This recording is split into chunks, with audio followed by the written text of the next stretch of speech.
Hello there guys and welcome back to the channel.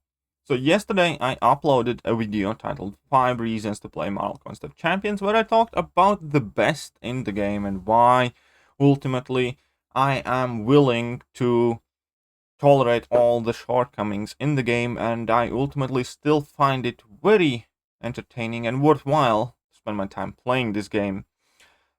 But I want to keep things balanced, and I also want to be objectively fair. Therefore, I will talk about 5 points that anyone could find as a potential deal breaker with this game, and that anybody who might consider picking up this game should be aware of.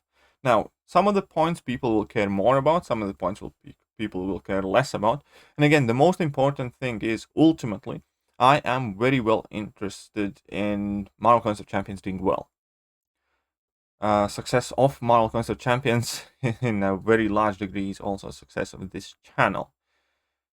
But at the same time, rather than again putting everything that I say in today's video in a very negative light and negative spotlight, look at it as something that people should be aware of as it is happening, and perhaps hopefully if you don't just look the other way and ignore the issues, or don't just complain and never say anything about it on any public platform, hoping that they will go away.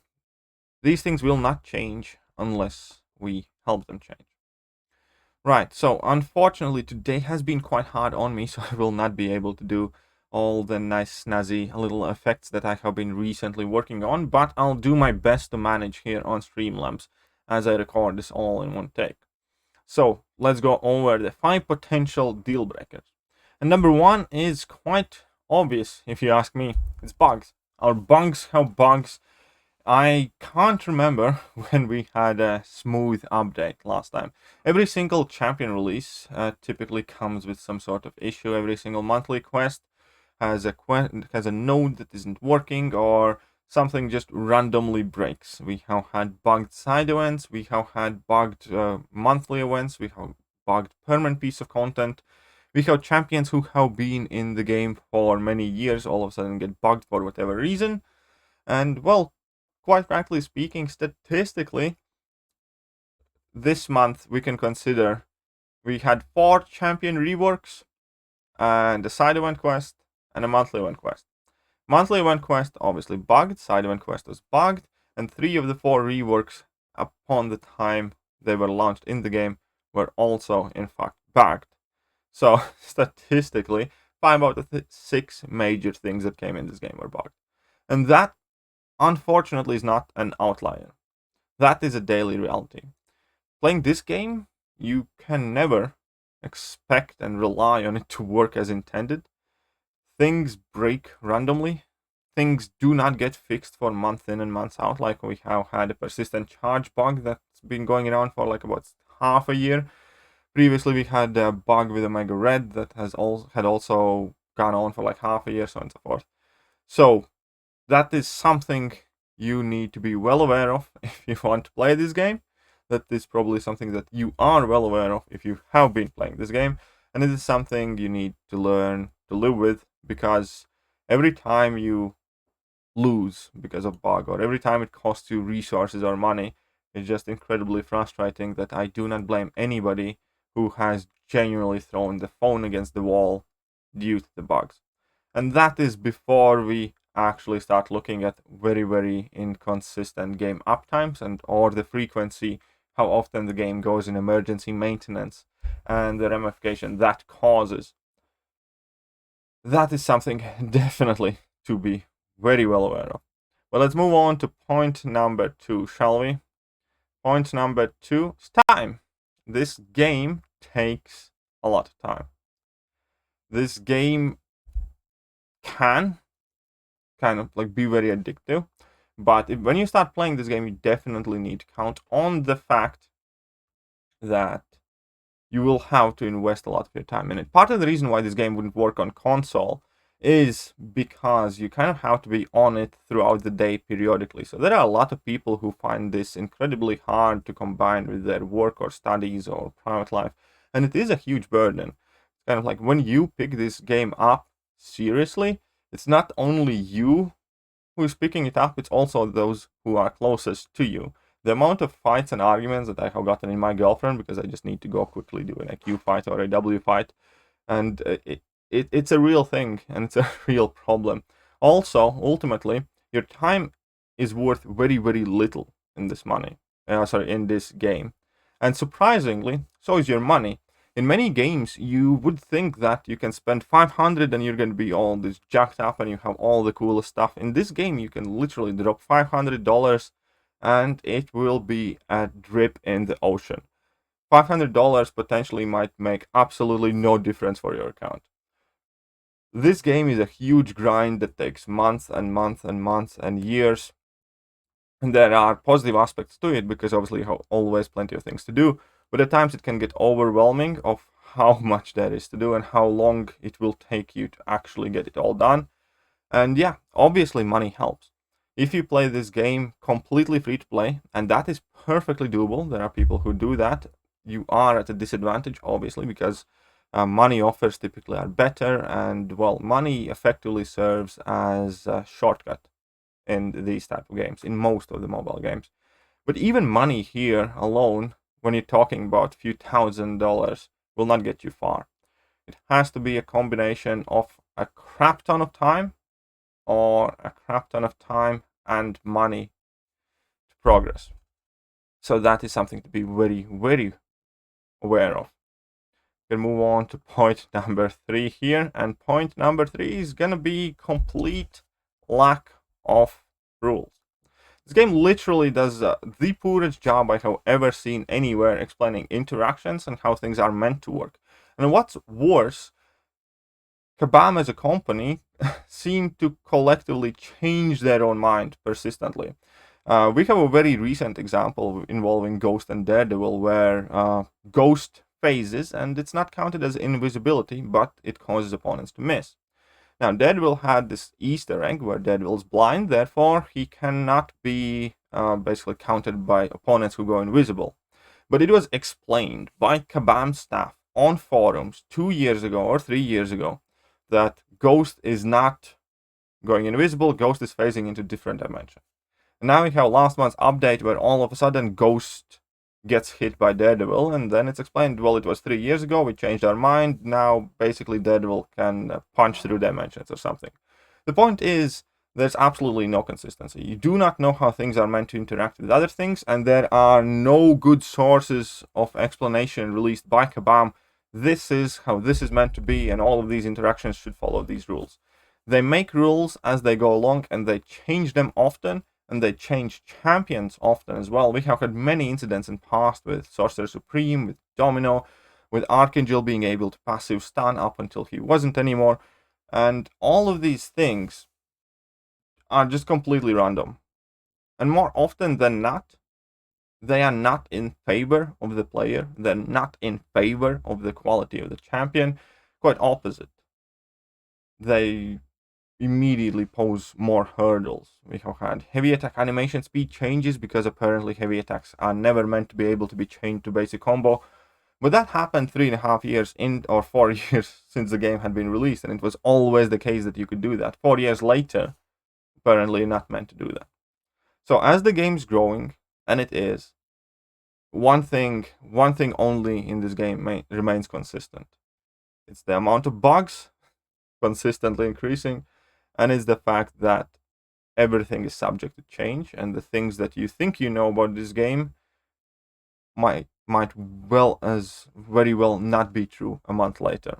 So be ready for frustration, be ready for some bullshittery on forums and some very, very weak excuses why things are changing. For, in all likelihood, not in your favor. We're gonna go on to point number 4, and that is absolutely no balance in this game. And this game, as far as I can tell, the epiphany, the highest achievement of misbalanced champions. The quality of champions is so diverse that there are champions with a damage output that get outdone times 100, basically. There are champions who are so useless they literally have no purpose in this game, and there isn't 1, 2, or 3, or 4, or 5 useless champions.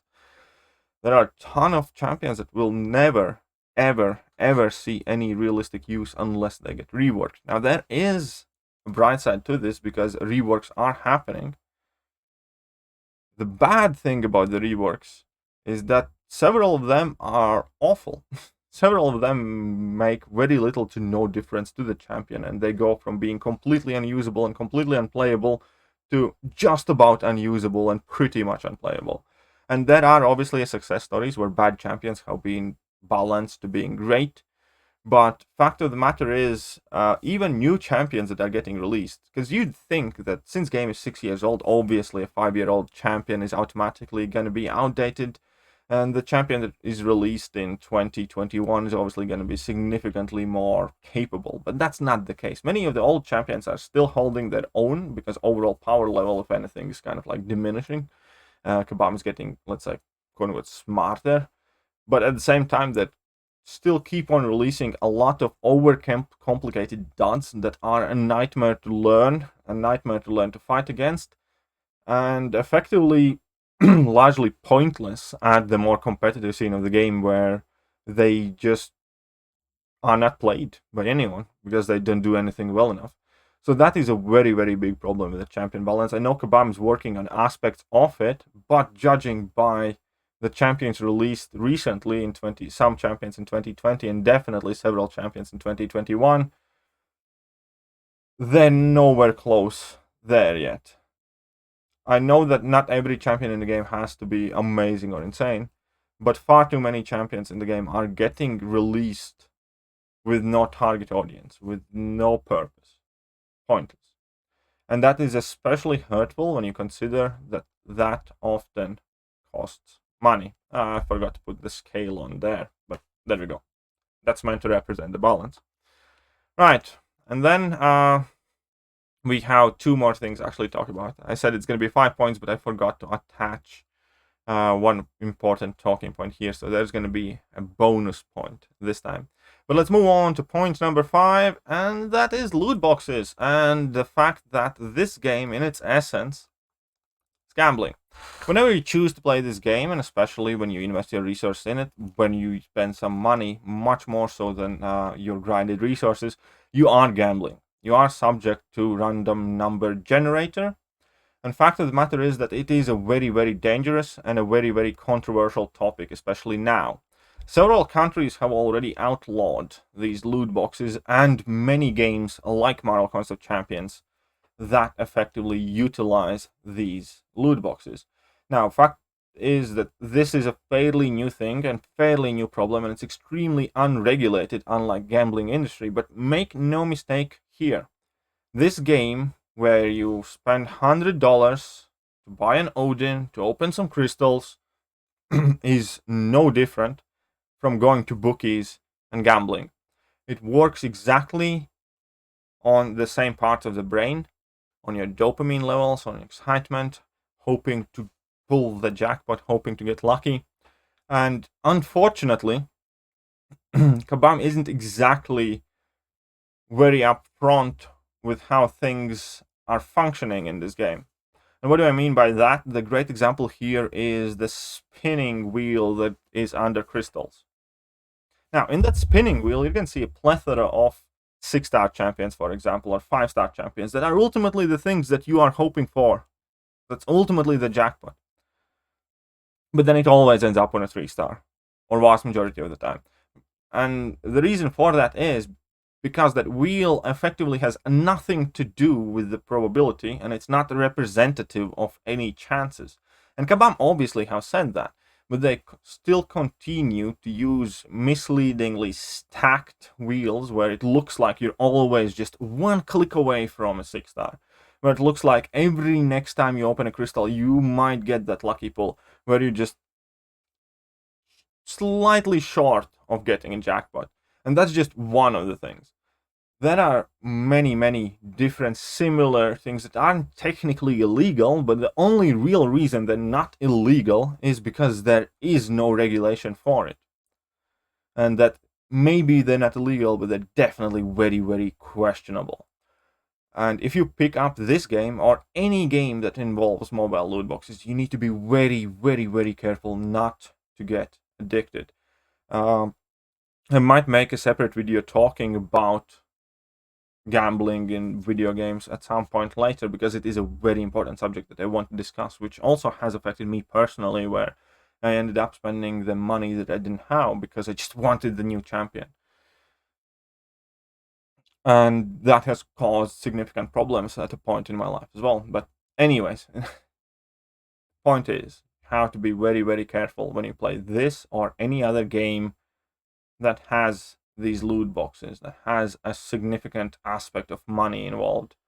Because it's not like it used to be when I was growing up. You bought a video game, you put in a disc, and that's it. And that, as far as the transaction with the company that's creating the game is concerned, this is just the way games are these days. And unfortunately, none of it is well regulated.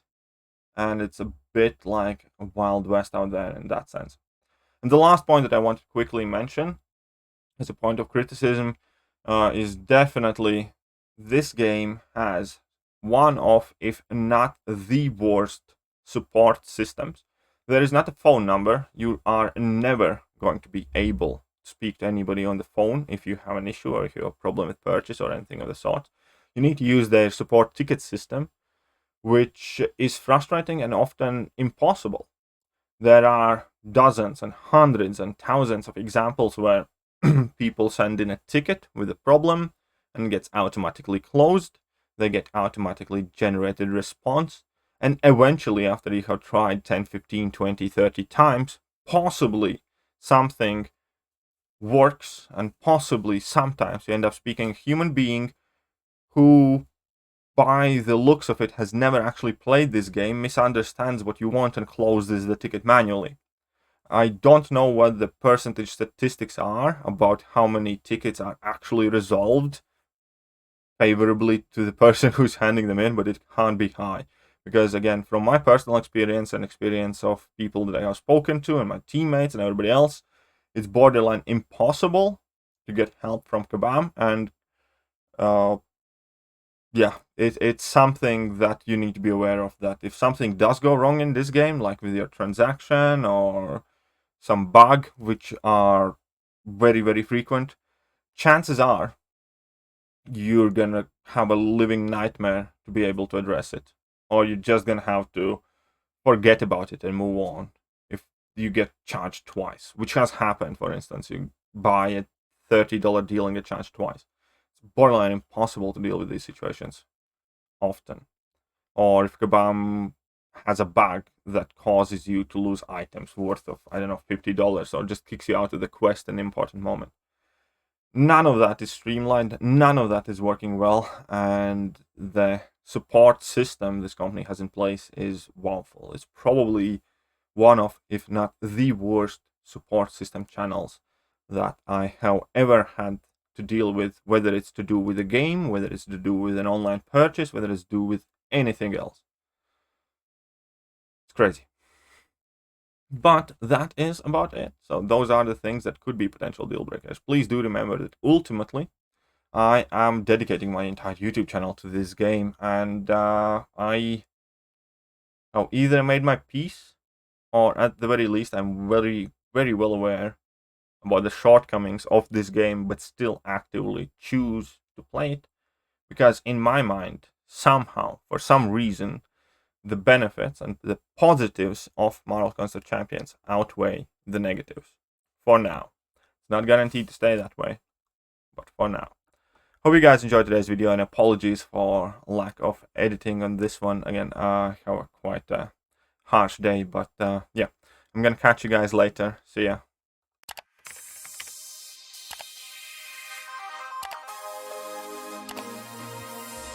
Hello there guys, and welcome back to the channel. So we have all the information about the